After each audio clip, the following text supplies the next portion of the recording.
કેમ છો બધા? આજે આપણે તીખા ગાંઠિયા બનાવીએ છીએ. એના માટે મેં અહીંયા 500 ગ્રામ ચણાનો લોટ લીધો છે.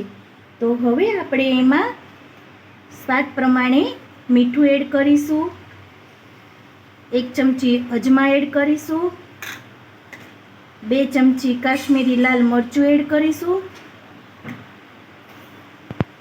અડધી ચમચી હળદર અને અડધી ચમચી હિંગ એડ કરીશું અને અડધી ચમચી જેટલા સોડા એડ કરીશું. આપણે એમાં સોડા ઉપર 1 લીંબુ એડ કરીશું એટલે આપણા સોડા એક્ટિવ થઈ જાય. આપણે અહીંયા લીંબુને એડ કરી દીધું છે. અહીંયા આપણે 1 મોટો ચમચો તેલ એડ કરીએ છીએ. સરસથી મિક્સ કરીને જરૂર પ્રમાણે પાણી એડ કરવાનું. પહેલાં આપણે મોણ આપી દઈશું.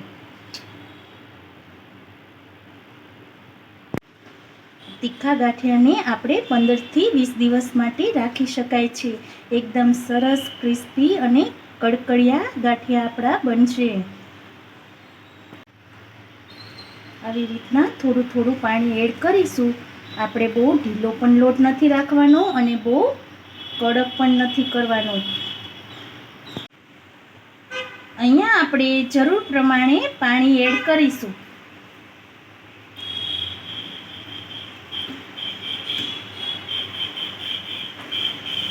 બહુ ઢીલો પણ નથી રાખવાનો અને બહુ કડક પણ નથી કરવાનો. અહીંયા આપણે મશીનમાં ચાલે એવો લોટ બાંધવાનો છે.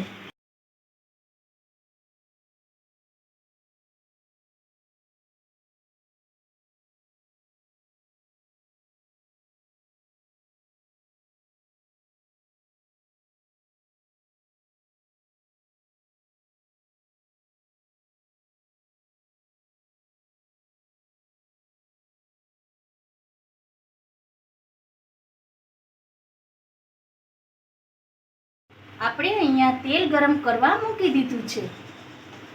આપણો લોટ સરસથી મસળી લીધો છે અને એનો કલર પણ ચેન્જ થઈ ગયો છે. એકદમ સરસ લોટ આપણો બંધાઈ ગયો છે. અહીંયા હવે હું આ મીડિયમ જે આવે સેવ કરતાં થોડી મોટી સાઈઝની એ ચકરી લીધી છે અને આપણે અહીંયા થોડું એને તેલ લગાવી લઈશું. આવી રીતના તેલ લગાવીને આપણે મશીનમાં ભરી લઈશું લોટને.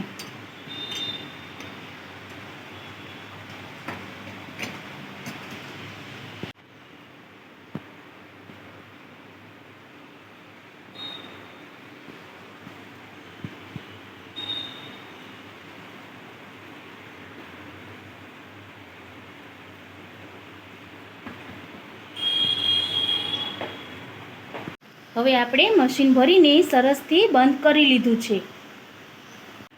આપણું તેલ હવે આવી ગયું છે. તો આપણે હવે ગાંઠિયા પાડી લઈશું.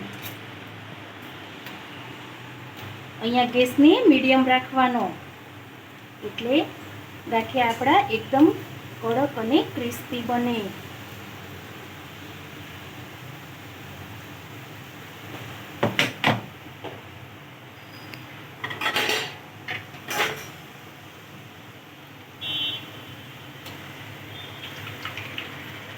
હવે આપણે એની સાઈડ બદલી લીધી છે.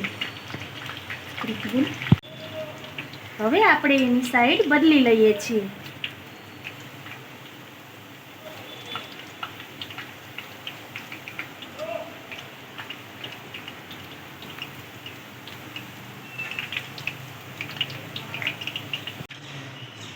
હવે આપણા ગાંઠિયા તળાઈ ગયા છે તો એક ડીશમાં લઈ લઈએ છીએ. હવે હું આવી રીતના બધા ગાંઠિયા પાડી લઈશ. હવે હું આવી રીતના બધા ગાંઠિયા બનાવી લઈશ. તમે પણ જરૂરથી ટ્રાય કરજો. એકદમ સરસ ગાંઠિયા આપણા તળાઈ રહ્યા છે. હવે આપણા તીખા ગાંઠિયા રેડી થઈ ગયા છે. તો હવે આપણે ઉપરથી થોડો ચાટ મસાલો એડ કરીશું. જો તમને પસંદ હોય તો કરવાનું, નહીંતર સ્કીપ કરી દેવાનું.